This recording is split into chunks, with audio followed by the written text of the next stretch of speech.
We are Hill Rant. Alright, what's up? What's up? See, I told you we'd be back. It wouldn't take us 10 years. It wouldn't take us 10 years. Yeah, well, okay, so we made it. What's today? It'll be 11th. It is October 11th. Happy birthday, Rhea Ripley. Yeah, it's happy birthday, Queen. Yes. 29. Yes, ma'am. How are we doing today, Diamond? Man, I woke up fucking early as shit Early for this as fucking fuck. pay-per-view, man. Man, that was some tough shit. Yeah, we over in Minneapolis, so what is that? I woke up about shit. I'll be honest with you, I ain't go to sleep. I got to my house from my job at 10. I was playing video games until like 12:30, 1 a.m. And then I was like, I gotta get up in like 5 hours. So I just decided not to sleep at all. Damn. And instead I just got some like work done. So you've been up for like a day? I've been up since... That's fucked up. I've been up since 11 o'clock, yeah. A.M. yesterday? A.M. yesterday. Bro, you gotta sleep. So yeah, I'm at hour 24, actually. So after this, you should probably sleep. We'll see. I still gotta go to the mall today because I still gotta go get presents for people because it's the holiday season coming up. Amen to that. I got a lot of birthdays and I got a lot of parties falling on the same day, Samaj. So your boy is in demand. let's just leave it at that. No, I've been busy this season. I've been busy this season as well. Mm-hmm. But today we witnessed Crown Jewel from the beautiful city of Perth. Australia. Mm-hmm. So do we like talk about match to match? Do we just like give our how do we attack this today? Well, I know what I want to talk about first, and it's at that stage. That stage was really nice. I liked it a lot. That stage was beautiful. Mm-hmm. What I noticed is that they do really well when it comes to like presenting a really high functioning stage for like other countries. But that stage was beautiful tonight. Shout out to WWE for that stage. It was. Just to speak on the ambiance of it, it was very easy to see because like every third person was wearing John Cena merch. So I think it's unquestioned who is getting these people in the building. I mean, they love Cody Rhodes. I'm sure they love AJ Styles. I'm sure they love Stephanie. I'm sure they even love Rhea. We made sure we got told how much they love Rhea tonight. Yes, as we're entering the final Cena matches, I find myself becoming just a little emotional. Like, I like to think of myself as an avid John Cena hater, but just for the fun of it, like, I respect the legacy, and it's an impeccable one, quite honestly. And to this match, I was like, oh man, he really is about to leave, and this was the first match this year. I felt kind of emotional watching a John Cena match because I'm like, oh my god, I remember the JBL rivalry. I remember the Edge rivalry, the RVD rivalry. I remember the original Undertaker rivalry when he was a newbie and Undertaker was still more like the ruthless aggression. I know where I was when he debuted, man. I remember the house. I remember where I was sitting at. I remember the colors and everything. And when this thinking about it, like on some real shit, John Cena does have one of those insane histories. Me and Diamond were talking about this during Crown Jewel. I rhetorically, in a funny manner, was like, is John Cena the greatest of all time? And then Diamond brought up a really good point that I never thought of before of John Cena being one of the main guys who never left and stayed with the company. Left. Man, Hogan left. Austin left. Rock left. Brett left. Hey, Shawn left. Y'all can call it what y'all want to, but Shawn left too. Shawn left. Shawn left I too. say lower back issues. The only guy WWE has made in maybe ever that hasn't left the company was John Cena. That's why it's so important that he's like 25 years into the game. Because let's think about it, man. Austin at the top was what? Maybe 4 years. If we really want to get typical with Rock, you could say maybe it was 1 year. Undertaker's streak is a little bit longer. That's really the only person that comes close to what John Cena's done. But workhorse ability, because we can talk about, wrestling style, blah, blah, blah, the whole package of a wrestler. But in terms of holding it down, hey, we just walked in. Hey, what's up? In terms of holding it down, it really has been John Cena. Mm-hmm. No, I agree. Man, let's get what we saw. We talked about the stage. We talked about Cena. What we got? Bronson Reed. Yeah, the Australian Street Fight. Yeah, no, that was cool. I wasn't really into the first 10 minutes of this match because I felt like it was pretty much every other street fight, where they're just gonna, play to, where they're at. Mm. Whether it's, Australia, because they were in Australia, right? They had the cricket bat, they had the rugby football, and all that. And when the match first started, I for sure was kind of like I didn't know if I would like Roman Reigns and Bronson Reed's wrestling compatibility. I didn't know if they would actually have. Well, you didn't notice because they were doing the same shit that they do with every other street fight. It's just the objects were different, really. But as the match picked up, I was definitely like, okay, we have a match here. Mm-hmm. What's my rating if I was to give Roman Reigns and Bronson Reed a rating? If we want to do ratings, I was gonna do ratings for each match. Me personally, probably like 3 out of 5. I was gonna say 3 out of 5. It's like 3 out of 5 is like my average. I was gonna say 3 out of 5. The ending was pretty. I like the inclusion of the Usos. I like All right, the Usos ran in. And the inclusion of my homeboy Braun Breaker. Braun Breaker. The other Braun. It's like the other way. It's the other Braun. Yep. I love the inclusion of Braun Breaker. I love what they're trying to do with the vision.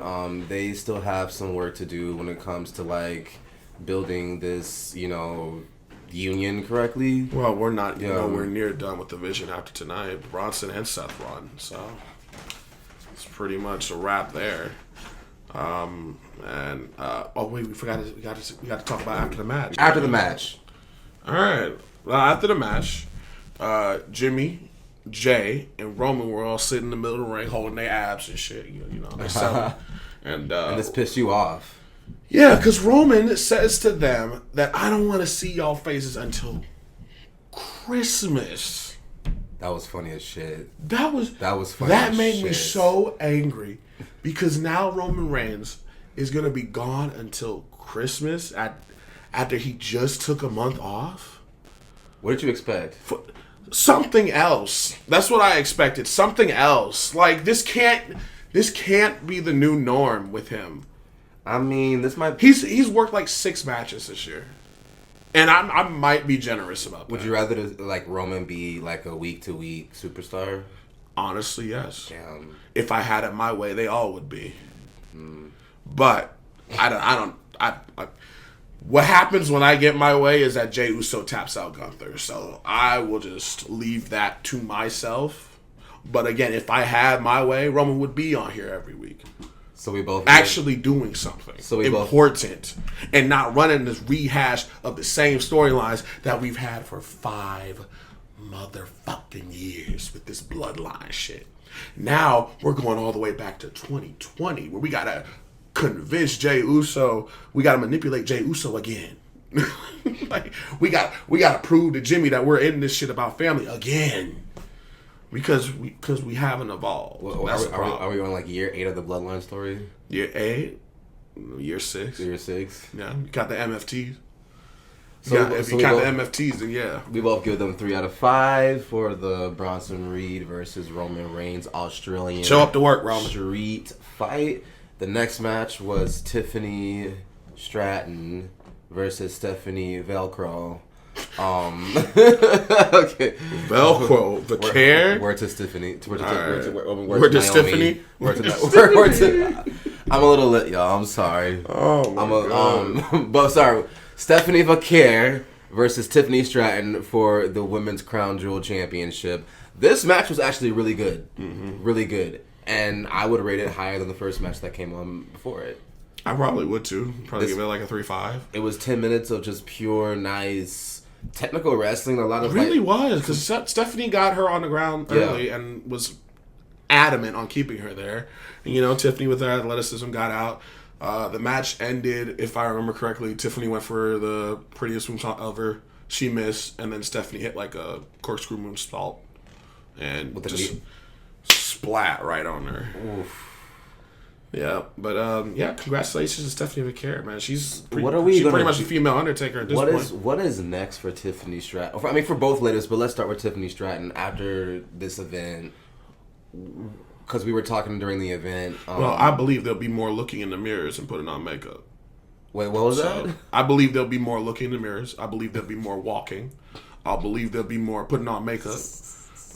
I believe more backstage interviews. There'll be more makeup. There'll be more Tiffany Stratton promos. It's Tiffany time. Yeah, and that'll be it. We'll see her at Survivor Series. You don't see no evolving, like. No one wants her title, Samaj. No one wants her title.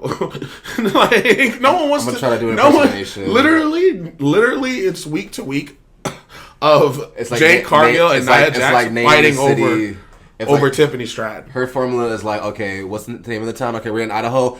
Idaho! You already know! You already know what time it is! Like, I hate her, bro. And I should say I hate her. That's mean. But it's I hate the gimmick. I just don't like the whole, name the city. We couldn't put our finger on the gimmick. We've been trying for the longest time to figure out what exactly was, and we're arguing between a rich white girl and we're arguing between a suburban white girl. It's Tiffany time. Is it a rich white girl or is it a suburban white girl? Which one is it? She needs to drop the title. She needs to go back to who? Samaj? She's already pinned. Okay, Jordan Grace. Yes, but Jordan Grace is not on the roster as of right now. We call her up. She's not on the main roster. No matter where we are, you know what time it is. It's Tiffany time.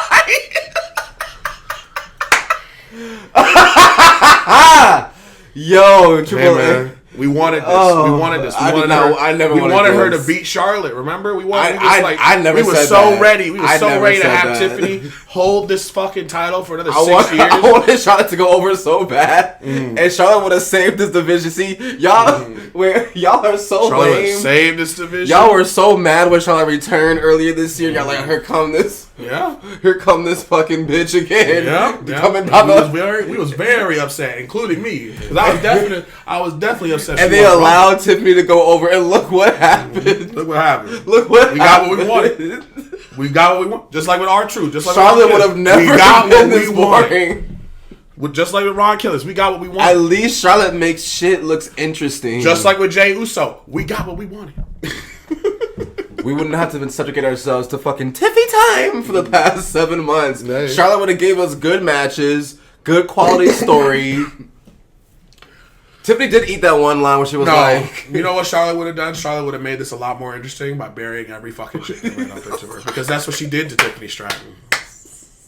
It's funny. She pounced on that bitch and put her underneath the dirt. That's why everybody was so mad at Charlotte. Because Charlotte wasn't playing no fucking games. Charlotte saw a weakness and attacked. And Tiffany was like, I don't know what's going on. And Tiffany was like, you're divorced. Tiffany had to go low. She was like, oh yeah? Tiffany had to go low. Oh yeah? She was taken aback by that damn face-to-face side screen promo. Tiffany reminds me of just one of those girls in the cafeteria. Like, you say something about like, you have ugly shoes, and they'll be like, oh yeah, your mother's dead, bitch. And it's like, So Tiffany reminds me of that. Like, Tiffany reminds me of just a bitch who goes low. Right. No, but get the belt off of her.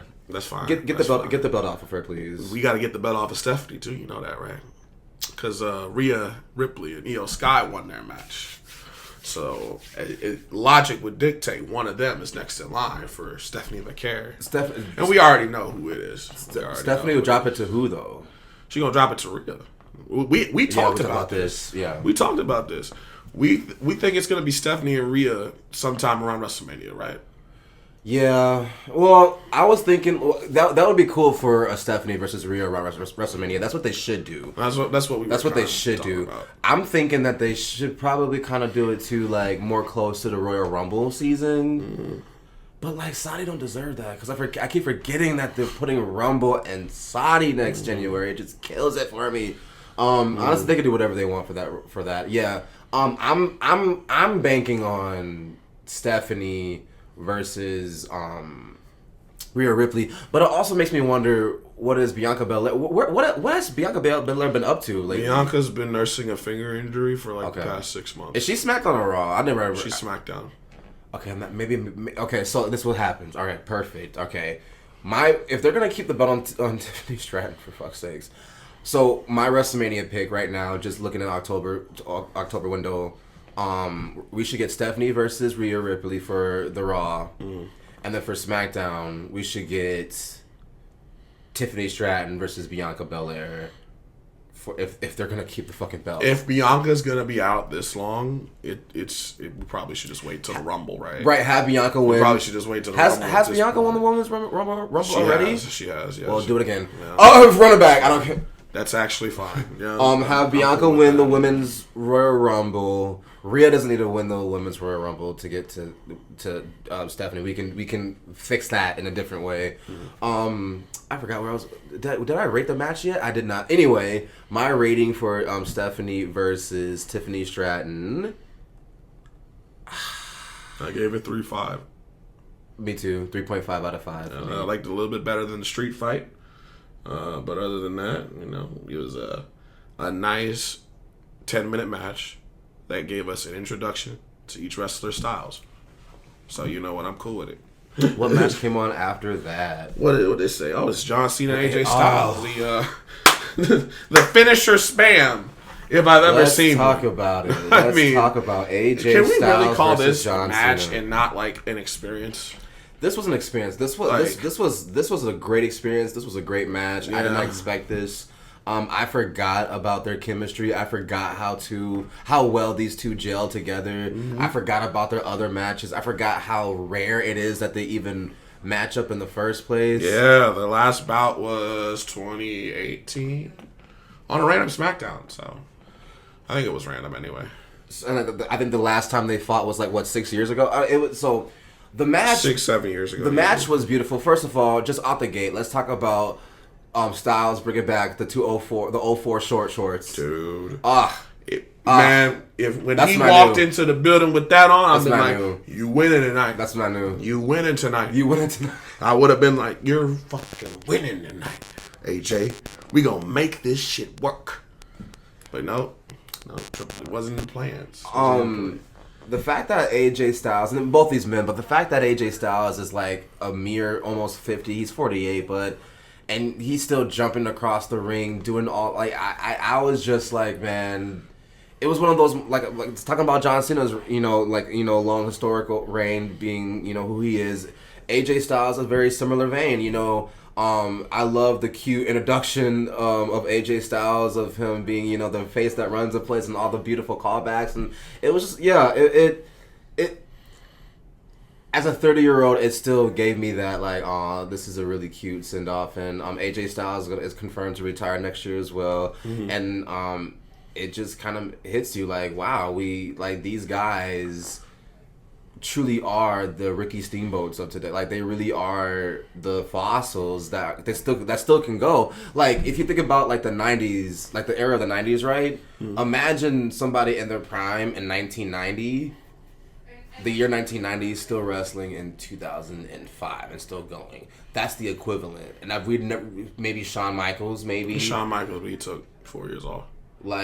That's about it. You know what I mean? Maybe Taker, but you know what I mean? So seeing guys like Cena and AJ Styles, and to some extent Roman Reigns and Seth Rollins, guys who are going on 13, 14, 15, these guys are workhorses, and it just, I don't know. I had a lot of respect for what AJ Styles and John Cena did, because that match could have sucked, but these two have never had a bad match. So that match was amazing. What's your thoughts on that fucking amazing match? I thought it was a lot to take in. Yeah. Because I was not expecting that from a Cena and Styles match, and I think I got something completely different than what I was going into, and I'm all the more happier. Here's just some of the moves that they did. Cena hit the skull-crushing finale, which hard as fuck, by the way. Very, very hard. Talk about it looks 10 times harder than Miz has ever hit in his life. That shit ever. Cena was AJ was smacking dudes to the mat tonight. Oh my goodness! I'm like, yeah, so you don't do this often, do you? Yeah, he did. He did the walls of Jericho. The leg holding Jericho. the walls of Jericho right now. No, he did not sit on it. But let's be honest, Jericho won't sit on it either. It's 2025, brother. Come on now. What are we doing? Side note: how do you feel about the rumor that Jericho's going to come back? Don't care. Okay, moving on. AJ Styles. We got a Scorpion Death Drop from him. Shout out to Sting. Yes. Coquina Clutch. I believe he tried for Angel's Win. He hit it. He hit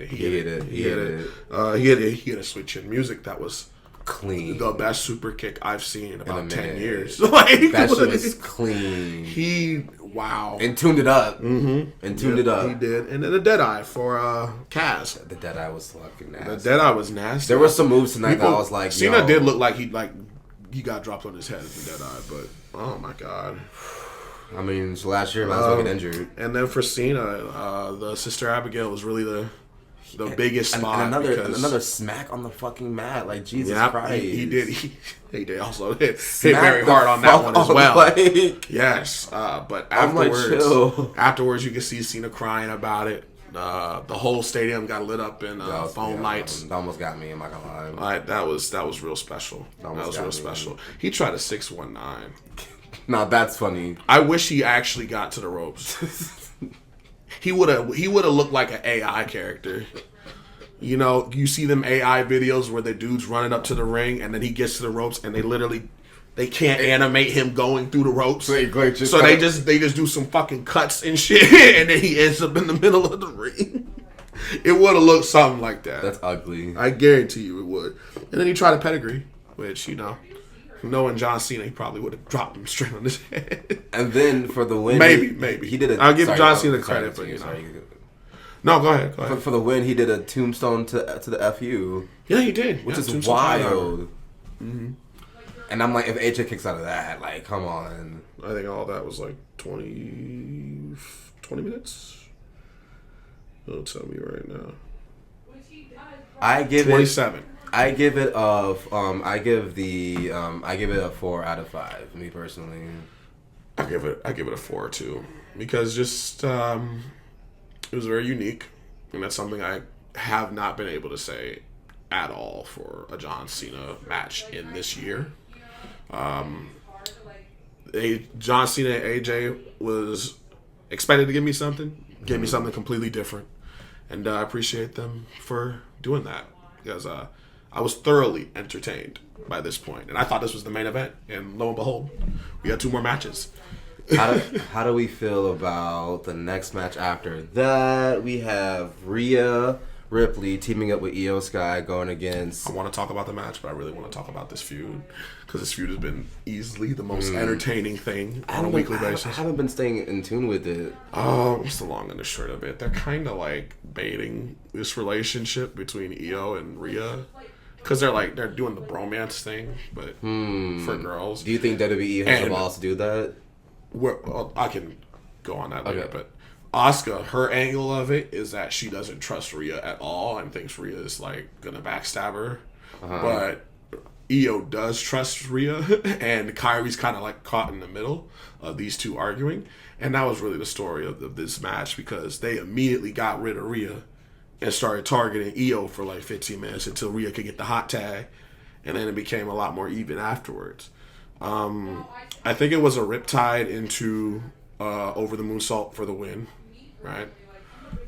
Overall, I think I really like this feud because it's so over the top, and personally for me, I can't take this seriously. Like the way they're just running with Rhea and Io is hilarious to me. So yeah, how you feel about it? I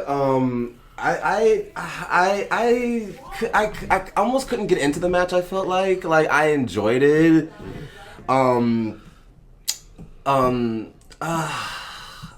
don't know. It was kind of like, it wasn't a bad match. I expected more because it had all these like high flyers and people going in. Well, Asuka decided she just wanted to kick people in the face today, and sometimes Asuka just decides to do that, and every time she does, it's a great match, so I don't complain.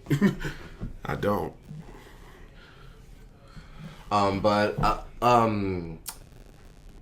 I was expecting more. But with this particular match, I'm gonna give it a 3 out of 5. I held the same weight for me as Bronson Reed versus Roman Reigns. Honestly. I can see that, in a larger scheme of things. I feel bad because I want to. It's definitely not over between the four of them. So you could say not a lot progressed. It wasn't really a shocker that Rhea and Io won, just considering it's in Rhea's hometown and Rhea and Io are the bigger names. But I don't know. I give it a 4. I liked it a lot more than most people because I was just enthralled by the storytelling. So, but back to the are you saying that they're potentially teasing like this like gay relationship between Rhea? It's kind of like that. To be quite honest with you, it's like a. Do you think Triple H? It's like a waifu type shit. Let's pull this. Probably not. That's why I call it baiting. I just don't believe he'll do that. Considering I've seen him react to stuff like that live, and I just don't think he's into that. I just don't think he wants that on his program. But he could prove me wrong. I don't know because I don't know the guy. In my mind now, I'm just wondering what's gonna happen with not only Rhea, Io, Kari, Asuka, all these powerhouse of women because we're getting closer and closer to WrestleMania season. Royal Rumble will technically kicks off WrestleMania season. Mm-hmm.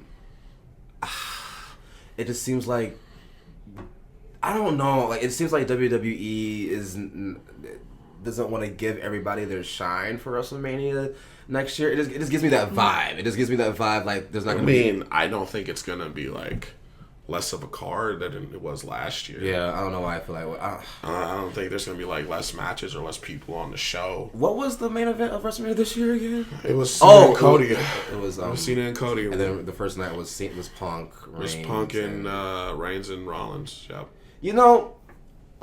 The first episode of our first episode back, the last one that just dropped, you said, Diamond, that this year for WrestleMania, it seemed like they didn't want to be there. Oh yeah, back in March, yeah, they did not want to be there, not even close. Why do you say that? And I asked that because it might tie into how I feel about this coming WrestleMania.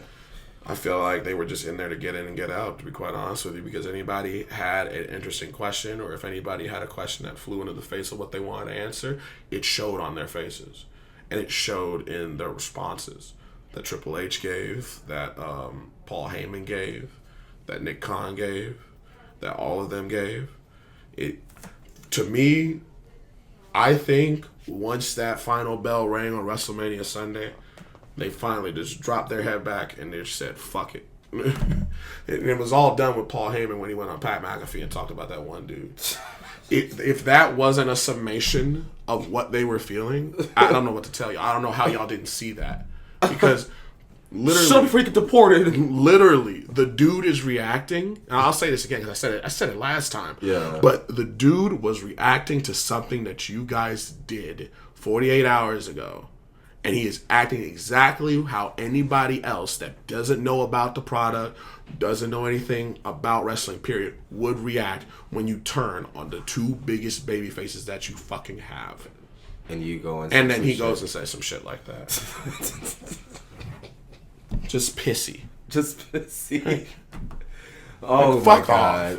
Yeah. I even if you're having a bad day, I can still tell you to fuck off too. Because now you just ruined my day too. Because he was brown. You don't even know what kind of brown he is. I don't even think he was Mexican. Right. I don't even think he was. He could have been fucking Middle Eastern. Not that they can't get deported too, but you know what I mean? It's just it was you just saw somebody who was brown, it was all around lazy. Shut up before you get deported, huh? It was all in your face, we're just gonna go through this WrestleMania, you're gonna pay a fuck ton for it, and you're gonna sit there and like it. Right from when Elimination Chamber happened. I had that feeling from... And their press the week before was not any good. So I asked that. I'm glad you answered because I think that's kind of why I feel the way I feel about this upcoming season. I wasn't too in love with all the matches. I mean, the main events were pretty okay and held the card. There was one match that really... What was a women's match that this... I think that was Io, Bianca, and Rhea. they went stupid. They went stupid. They went dumb. They went stupid. They stole the show. I'm sure that was my favorite match of the night. My favorite match of the weekend. I just want Triple H and the team surrounding Triple H to bring the heat this coming season. Like, I need... Before I go to Saudi, and I know that match card is going to be ass water, I just know it. They started off very lukewarm with WrestlePalooza. And they heated up a little bit tonight. Did you see that? I mean, we are on the last episode. We already talked about the move to Saudi Arabia for WrestleMania. But did you see that press conference for the announcement? Oh yeah, I did. Dude, did someone get shot?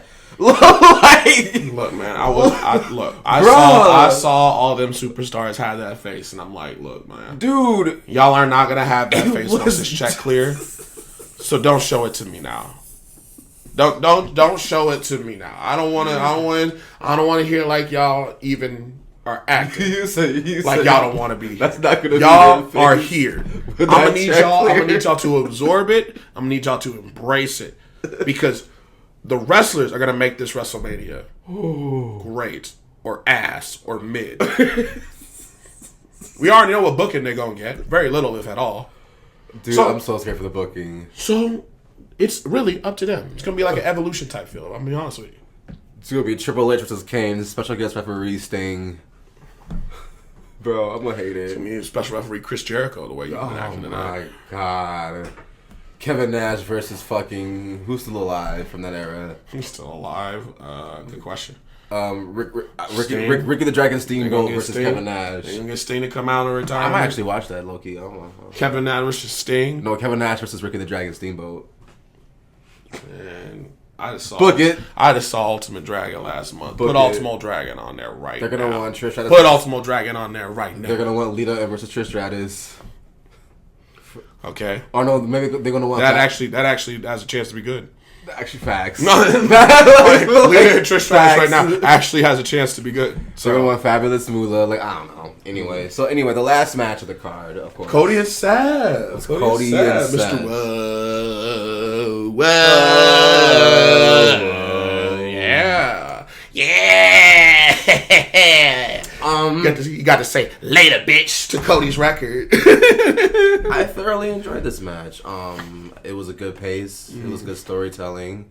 I loved the build up to the event, not only through the consecutive Raws and Seth being like, I have to do this, but even the backstage segment with Paul Heyman and the Vision, and saying like, Seth Rollins calls for help. It's a nada. I'm trying to think of some moments that I really enjoyed. I really enjoyed well, for the first 15 minutes, Cody was kind of like beating his ass. At like every turn. You could see Seth Rollins be visibly frustrated about it, to the point where he started trying new moves. And he had a pedigree for a kick out, and then he hit what was it? He hit up like a flipping. He flipped off the top rope. I forgot what it's called, but a Spanish fly. Yep. Hit a Spanish fly, and that hit into a rock bottom, and that got him a 2 count. What I really appreciate about this match is that, like, you can tell over the years, especially with some of the recent injuries in Seth's career, that he's adapted his wrestling style to not be as high flying and death defying that he was once upon a time. Right. But he's still doing shit like tonight for the. I don't know if I've never seen this before, but I'm pretty sure I've never seen this before. I have never in my life seen a dangling opponent from a turnbuckle take a flying headbutt from the opposite side of the ring. That also happened. That flying headbutt. I'm like, what the fuck? I was shocked the moment he went for it, because the way he was flying, it was like, oh, is that gonna hit? And when he went over there, I was like, what are you trying to do exactly? Like, there's no trash can. Are you gonna do it coast to coast? Like, he did a flying headbutt, and he hit him clean.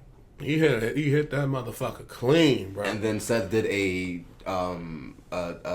top rope curb stomp, which was beautiful. Yeah. And then Cody, another move that I appreciated seeing tonight was Cody doing the what do you call this finisher? The crossroads. The crossroads from the top turnbuckle. Mm-hmm. Shit was solid. We gotta mention the watch, because this is a key factor in Cody's story. Is that his dad's watch? That's what I understand it as. That's his dad's watch that he had to pawn. Okay. All those years ago. Damn, there isn't the real watch. That's and crazy. then 40, the Triple H came out. I think it was Triple H. Then gave it to him. How does Seth have this watch? Because Cody brought it with him to the ring, and Seth went over to the timekeeper's table and found it. Oh. So he grabbed it. He initially just put it in the corner of the ring because the referee was right there. He would have just got DQ'd if he used it. So as Seth was, getting up from putting down the watch, Cody hit him with like a clothesline or something. And then they dabble, they do hickeys. And then Seth re-grabbed the watch as Cody was setting up for a crossroads. And then Seth got him in the jaw. He got him in the jaw with it now. It was a glancing blow, but... I will give this match, for me personally, a 4 out of 5. I can only give it a 4 out of 5. I can't give it any more because this is not... I don't believe this is going to matter in the next couple of weeks. I mean... That was my next question because I'm like, what's to be next? Honest, I just see Seth Rollins just having this as like another line that he has to say in future promos. I defeated the face. I beat Cody Rhodes. Cody may be the face of the company, but I am the vision. I am a visionary. I'm a revolutionary. I am Seth freaking Rollins. And that's not just me saying it. Sports Illustrated says... I love that. I'm sorry, Becky Lynch is like...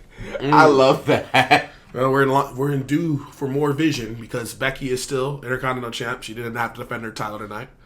And Seth is still a world champion. He didn't have to defend his title tonight. He actually gained one.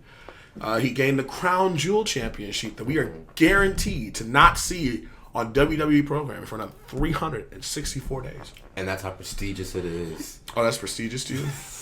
That's prestigious. But a belt that's only shown once a year. A belt that's only defended once a year. Prestigious. All right. The overall I wouldn't use that word. For me, I enjoyed it heavily because those matches were honestly amazing. Honestly, I would give the night a solid 4 out of 5. I give the night a 4 out of 5. I'll give it a 4 out of 5. I give it a 4 out of 5 because the AJ Styles and these were some these matches were great. These matches were even the Tiffany Stratton match and even the first match. Like there was not a single bad match on the card. They're just my least favorites and my most favorites. Mm-hmm. However, though, regardless of my positive rating of it for being at a 4 out of 5, this event, Crown Jewel in Perth, did not convince me in terms of like making me super confident in terms of where Triple H and team wants to go for the next 6 months. It was a great, solid event, but I still don't know. I didn't expect that to come out of this event. Where the fuck we're going with I didn't expect that to come out of this event. And maybe I'd give it a 4 out of 5 too, but I can only give it a 4 out of 5 because of what you said earlier. There's not a lot of setup going into the next pay-per-view. This kind of felt like a Forbidden Door event for me at times. Which is cool. Where the matches were cool, but the concepts were cool. The ideas were cool on paper. But now once they happen, are we really going to care about Bronson Reed pinning Roman Reigns in 2 weeks?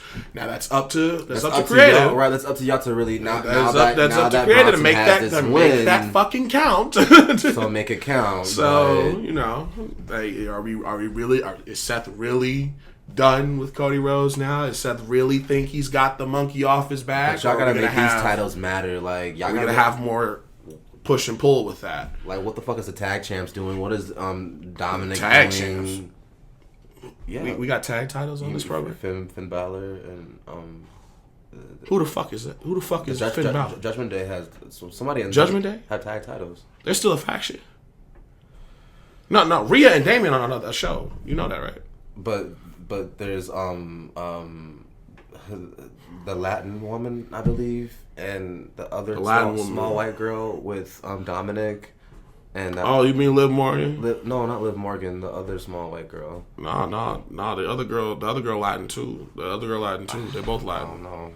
But I know who you're talking about. Judgment Day is very much still. I know you're talking about the women. I don't know who this Finn Balor is. I think they're a thing still, right? Judgment Day. Yeah. Yeah. I'll agree with you there. I'll agree with you there. I hope so. Yeah, I'm not confident. I'll give you $100. You can name me the SmackDown Tag Team Champions right now. Is it the Raiders? The Viking Raiders? Nope, you lost. The Viking Raiders are on Raw. Wait. The New Day? Nope. Wait. The Wyatt Six. There you go. Yes, the Wyatt Six. It took me a while. I got there though. No, I don't blame you. I don't blame you. I got there. I don't blame you. I just had to figure out like who would make the logic sense. I am gonna look that up. I'm gonna look this up actually to make sure that I am correct on this. And nothing has changed. Oh my goodness. Give me a minute. But yeah. Where do we go for Survivor Series is my question. San Diego. That's where it's at. You're going to San Diego. We have Bound for Glory coming up. Champs. We always fact checked on this program. We know. Yep, it's the YS6. Y6. It's the YS6. Look at that. I know what I'm talking about. Well, 4 out of 5, solid for me. But like, I'm not confident and convinced on where this takes us. But I will be tuning in, kind of, to see where this takes us. I pray for better storylines because I want y'all nice and tidy and tuned up for us for Minneapolis and SummerSlam. For sure. So y'all better have this shit spick and span. There you go. Before SummerSlam. And yeah. Speaking of SummerSlam, we'll hear something about that in November. Word for the prices. Yep, it should be. Y'all hear from us in November as well, but the latest y'all gonna hear from us is Survivor Series. Survivor Series is the 29th of November. That's all the way after Thanksgiving. Well, thank you so much for listening to the Hill Rants Crown Jewel recap. Anything else you gotta think of? Yeah, man. We need to add more dates to John Cena's contract. I think we need to add more dates to Roman Reigns' contract. I think we need to get these stars on the weekly programs more because clearly they're booking around 6 people and half of them ain't even on the show sometimes. Well, that was all. Well, that's all for me. Thank you so much for tuning in. See you until the next episode, and thank you, Triple H, for your hard work. What? See y'all. One love. One love.